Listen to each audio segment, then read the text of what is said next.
welcome Adijoma Onyato tonight. National Assembly demands explanations for the return and reinstatement of Abdul Rashid Maina in the Federal Civil Service. Anti-graft agency EFCC moves in on Maina's properties, seals up his houses in Kaduna. President Buhari calls for caution in the push for single regional currency for West African states. And Kenya's Supreme Court to hear petition by rights activists to take last-minute decision on whether or not to rerun the presidential election. And on business news tonight, Nigeria set to comply with OPEC's output cut, plans 1.8 million barrels daily production for 2018. On sports news, MPFL side Abia Warriors unveil Brazilian tactician Rafael Everton as the new head coach of the team. And from Abuja, ahead of the People's Democratic Party's national convention, PDP National Executive Council meets with party chairmanship candidates.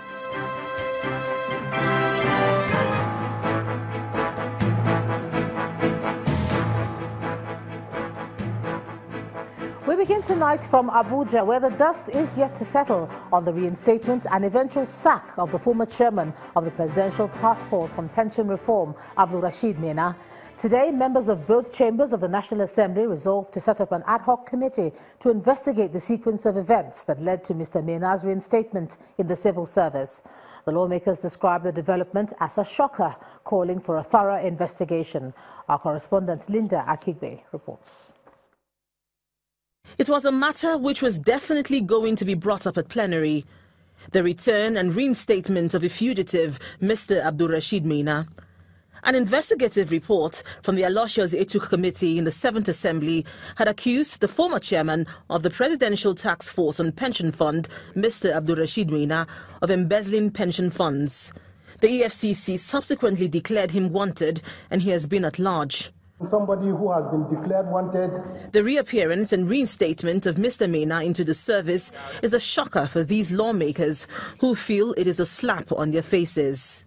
Then I think it's a big embarrassment for this government. So we need the Senate, I think, to investigate this matter and find out how did the person come back.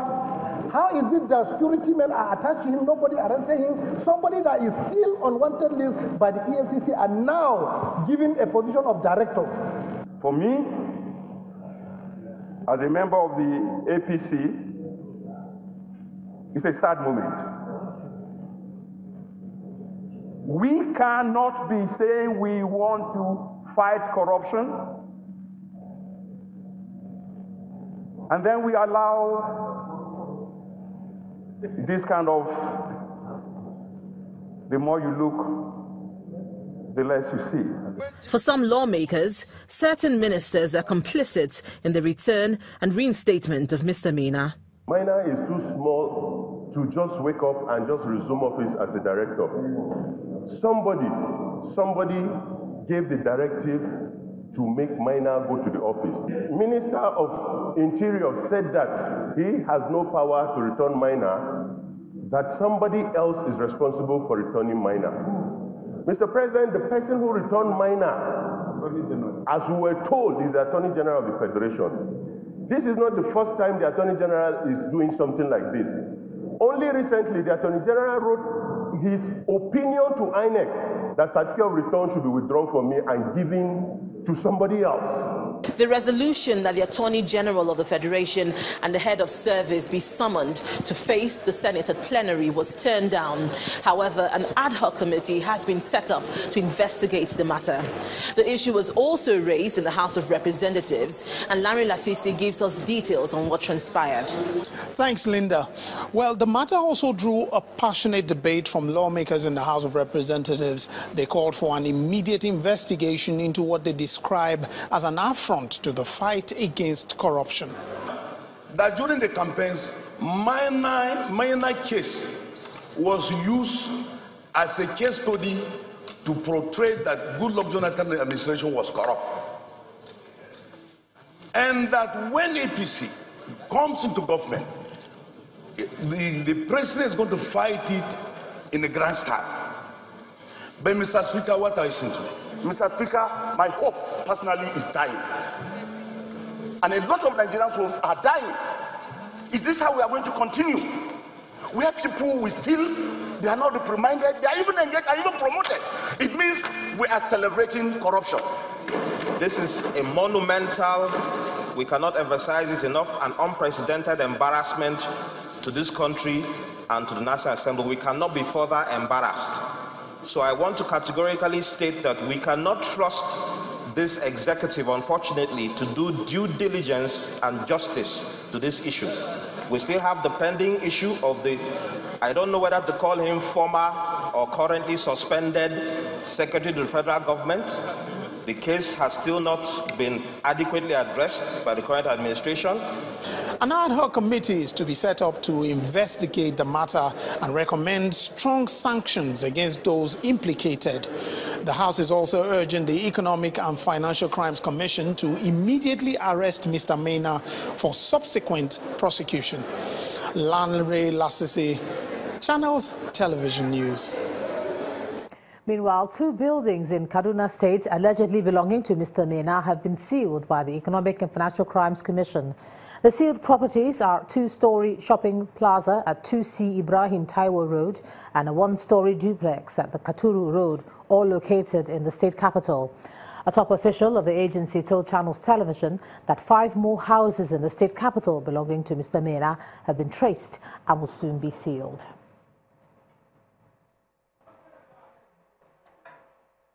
Meanwhile, the ruling All Progressives Congress, the APC, has described the reinstatement of the former chairman of the Pension Reform Task Team, Abdul-Rashid Maina, as both embarrassing and unbelievable. According to the APC spokesman, Bolaji Abdullahi, the party was shocked by the report of the reinstatement of Mr. Maina, who is facing corruption allegations. A statement reads, "We are all shocked. It's most unbelievable that such a thing can happen. However, we are all delighted that President Muhammadu Buhari has taken very decisive punitive action against those that are involved. We are also delighted that he has ordered a full-scale investigation into the circumstances that led to this individual being reinstated into public office." The party is also hopeful that everyone found guilty in the reinstatement would face the music. End of quote. Away from that saga, the President has advised member countries of the Economic Community of West African States to tread with caution regarding the push for a single regional currency by 2020. President Muhammadu Buhari made the call today at the meeting of the ECOWAS Task Force on Common Currency for the West African region in Niamey, Niger Republic. He revealed this in a series of tweets on the issue discussed at the meeting in the Nigerian capital. According to President Buhari, with regards to integration, it's important for member nations to take into consideration their varying economic conditions, as well as the lessons unfolding in the EU. The President says, quote, "Nigeria will caution against any position that pushes for a fast-track approach to monetary union while neglecting pertinent issues. Our view is that the ECOWAS member states are not fully prepared for a monetary union," end of quote. For President Buhari, there's still a lot of work to be done, and he's therefore recommending the constitution of an expert committee to come up with an acceptable roadmap, timelines, and budget. The quest for a common currency in the West African region has been on for over a decade, with several postponements. In this next report, Channel's business news correspondent Temple Ashaju examines the roadmap of the single currency campaign. The Presidential Task Force on ECOWAS Currency Program is a brainchild of the Economic Community of West African States aimed at achieving harmonized monetary policies among member nations. The summit this year, hosted by Niger, has been assessing progress towards the goal 30 years after it was first sketched, and Nigeria joins the Commission to caution against the initiative. In 2013, Niger and Ghana were saddled with the responsibility of coordinating the single currency campaign, while in 2014, the task force was set up to provide guidance on the scheme. Today, President of the ECOWAS Commission, Mr. Marcel de Souzas, believes that the goal has failed. Reasons identified for the setback include the lack of matching results on the 4 goals of the vision, members' inability to uphold prime criteria of the program for macroeconomic convergence, failure to harmonize monetary policies of the 8 currencies utilized by ECOWAS economies, as well as the absence of a forerunner of a common central bank. 8 ECOWAS states currently have the CFA franc as their legal tender under the West African Monetary Union, while the 7 others have non-convertible and independent currencies. Temple Ashaju, Channels Television News. And to discuss Nigeria's response to the push for a single regional currency for West African states, I'm now being joined on the news at 10 by the Director General of the Lagos Chamber of Commerce and Industry, Mr. Muda Yusuf. Thanks for joining us on the news at 10 tonight. Thank you very much, Jama. Now, is this a blow for advocates of this single currency, seeing as Nigeria has said, not now? You know, they tend to look to Nigeria for direction and in terms of what to do next. Do you think it's a blow to them? No, it's not exactly a blow. What is at stake here is a word of caution, just as the President has said. The principle of single currency is not being disputed by the President. The merit or otherwise of it is not being debated. What is being put forward is the timing of the adoption of the single currency. You know, for you to have a sustainable monetary union, first of all, when we talk about integration, there are levels of integration. You have what you call the free trade area, where you can trade among yourselves, and you have different custom duties. You have what you call the customs union, which is the higher level of integration. You trade among yourselves, you reduce the internal barriers, and you have a common external tariff. That is where we are now. So the next step is what you call the monetary union, where you have a single currency. Already the Francophone countries already have a common currency, which is the CFA, which is linked to the euro. The key issue about monetary union or single currency has to do more with the Anglophone West African countries.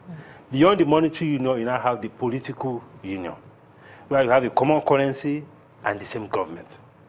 That is the limit or the extreme of economic integration. So the point here is that for you to have a sustainable economic integration, particularly monetary union, there are certain criteria that must be met. That's about macroeconomic fundamentals. There has to be proper alignment between the countries along the lines of their monetary policy. Yes, and I was going to come to that as well. In terms of that proper alignment, because even within individual countries themselves, there's a mismatch between their fiscal policy, their monetary policy, as you say. Yes, most of those countries are actually not very stable economically. Most of their macroeconomic fundamentals are still very weak. For instance, one of the criteria is that you must have single-digit inflation. How many countries in the West African sub-region have a single-digit inflation? Even in Nigeria, our inflation is well over 15% as we speak. Your fiscal deficit to GDP ratio should not be more than 4%. Many of the countries in the West African sub-region has exceeded that by far. Then the external reserves must at least exceed at least 3 months of imports. And the CBN financing of deficit must also not exceed 10% of the total revenue. So all these critical criteria that needs to be met, most of these countries have not met those criteria. So when you have such conditions with many of the countries, it doesn't make sense, and it is also not advisable for you now to jump into a monetary union or a single currency. If you do that, it will create more complications. So it is better for us to remain the way we are and gradually sort out these very important macroeconomic issues before we move forward. Okay, Director General of the Lagos Chamber of Commerce and Industry, thanks for sharing your thoughts on the news at 10 tonight. Thank you very much.